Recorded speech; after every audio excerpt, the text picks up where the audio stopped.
Major announcement, and so does the Vatican. Shocker, it's not who you think. This is just another day. After just 2 days of conclaving, getting their conclave on, this morning the Vatican had some major news to break. And I think we see it. Sorry. There we go. That certainly looks like smoke, and white smoke.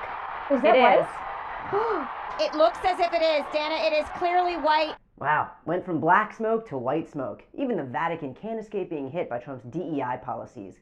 It's been just over 3 weeks since our vice president Grim Reapered the widely revered Pope Francis, but the College of Cardinals wasted no time naming his replacement. Cardinal Robert Prevost, now Pope Leo XIV, is an American, currently Cardinal from Chicago, and is now the first American Pope in history. That's right. Apparently even our new Pope was lobbying hard to get the fuck out of America.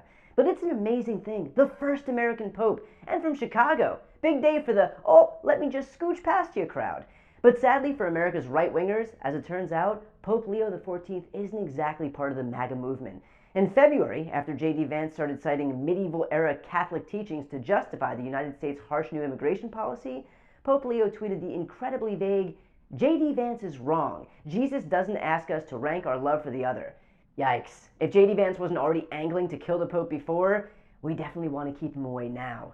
And as it turns out, the new Pope's anti-Trump bend has been apparent for a minute. Way back in 2015, 10 years ago, he tweeted a Washington Post op-ed written by Cardinal Dolan entitled, Why Donald Trump's Anti-Immigrant Rhetoric is So Problematic.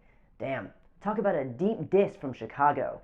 But in terms of major announcements people were waiting for today, Trump was not about to be upstaged by anyone, and certainly not some woke Pope. President Trump announcing what he calls a major trade deal between the United States and the United Kingdom. This would be the first deal that he has actually locked in. That's right. While the Pope may have sucked most of the oxygen out of the room today, and that is the best case scenario when you hear the words suck and Pope in the same sentence, Trump made headlines as well. Since coming into office, this president has been shouting from the rooftops about how our country is getting screwed over by our trade deficits with other countries, something that he's claimed is evidence of us getting ripped off.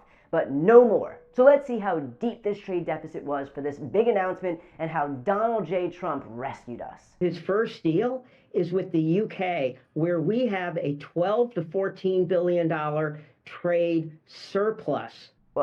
Wait, what? A trade surplus? Wasn't the whole point of this charade that we go after the countries that are ripping us off by running trade deficits with us? And yet Trump's first major deal post-Liberation Day is with the UK, a country where we have a $12 to $14 billion trade surplus? In other words, this deal has a bit of an asterisk next to it. And if we're being real, even Trump's demeanor makes that pretty clear. It's a very big deal right now, but I think it is going to grow just of its own volition. It's going to grow. And over time, there'll be changes made, there'll be adjustments made, because we're flexible. We'll see things that we can do even better. But it's very conclusive. I guess word salad was on the menu. So Trump is announcing a major deal, but it's not exactly a done deal? We started at 10% and we ended at 10%, and the market for America is better, and this is a perfect example of why Donald Trump produced Liberation Day. People don't understand. He gets things done. He gets what done? We started at 10% and ended at 10%. Trump could have gotten the exact same amount done by doing nothing.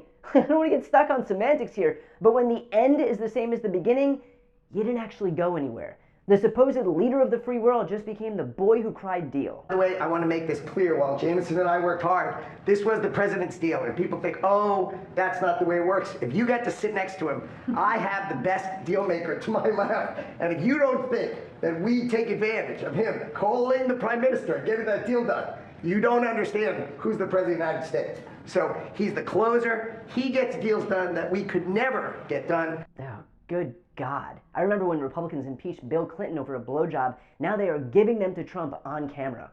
One of the specifics that we did learn about this deal is that UK luxury car makers like Rolls-Royce and Bentley will be getting a reprieve from Trump's tariffs, which is awesome news for everyday American families just hoping to catch a break. Fingers crossed those docking fees for yachts and the ticket prices on Virgin Galactic's trip to outer space are next. And while Trump is giving relief to one car manufacturer, he's decided to double down on another. Mattel, I don't know, I'm not so sure. They also said, they're the only country I've heard, they said, well, we're going to go counter. We're going to try going someplace else. That's okay. Let him go, and we'll put 100% tariff on his toys, and he won't sell one toy in the United States, and that's their biggest market. Wait, first it was toy dolls, now it's toy cars? He's not just waging a war on Christmas, which, by the way, I seem to remember being a point of concern for the right. This dude is days away from just saying fuck it and launching airstrikes on Santa's workshop. But deal or non-deal aside, this was a momentous occasion between our two countries, and one that the UK's Prime Minister Keir Starmer would never miss. I'd like to introduce him now to say a few words. Mr. Prime Minister, please take it away. Thank you, Mr. President, Donald, and this is a really fantastic, historic day in which we can announce this deal between our two great countries. Speakerphone? You know it's an important call when Keir Starmer dedicates a whole 5 minutes to hit mute on the other call he was having to make this profound announcement.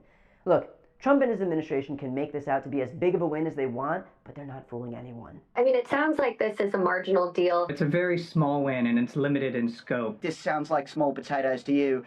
That's because these aren't potatoes, these are tiny little peas. I think we might have solved a problem we didn't have. Forget promises made, promises kept. I think solving a problem we didn't have is much more fitting. But where most see today's event as a non-story, those inside of Trump's cult see bold action. Okay. We are changing the world here in terms of international trade, and Donald Trump is doing that. That's going to be his legacy. Yeah, not so much. His legacy is going to be repackaging the same ideas over and over again and touting them as wins. In 2020, he claimed victory for destroying NAFTA and replacing it with the USMCA, which is essentially the same thing. He loves claiming our country is saving $5 billion a day by not trading with China, but that's only because he made it impossible to do business with our largest trading partner. And he brags about Doge's money-saving success, even though they're claiming victory for killing things that were already dead. This is like some guy slapping his name on a bunch of products that already exist and pretending he did something. Oh, you know what? Now it makes sense. But even if Trump was marketing this nothing burger as one of the greatest specials on the government's menu, at least we can rest easy knowing that over on Capitol Hill, they're doing the work of the people. Breaking news on Capitol Hill, the House has just passed a bill to officially rename the Gulf of Mexico the Gulf of America. Cool. Yeah, not to undermine the electoral process or anything, but maybe it's time we get some cardinals in there to choose a brand new Congress. Before you go, if you enjoyed this content and you want to see more and support independent media, please subscribe to this channel. The subscribe button will be right here on the screen. But second, the reality is that we are now in a political environment where this administration can lean on any of the social media platforms to suppress certain voices if they don't like critical coverage. That means my longevity here is in the hands of a few tech billionaires who are already making it clear that they are willing to cater to this administration. To that end, signing up for my newsletter is a way for me to reach you directly if that ever becomes necessary. I'll put the link right here on the screen as well, so please sign up. It's free, but there's also an option to do a paid subscription if you'd like to support me and my team. I really appreciate it. Thanks so much for watching.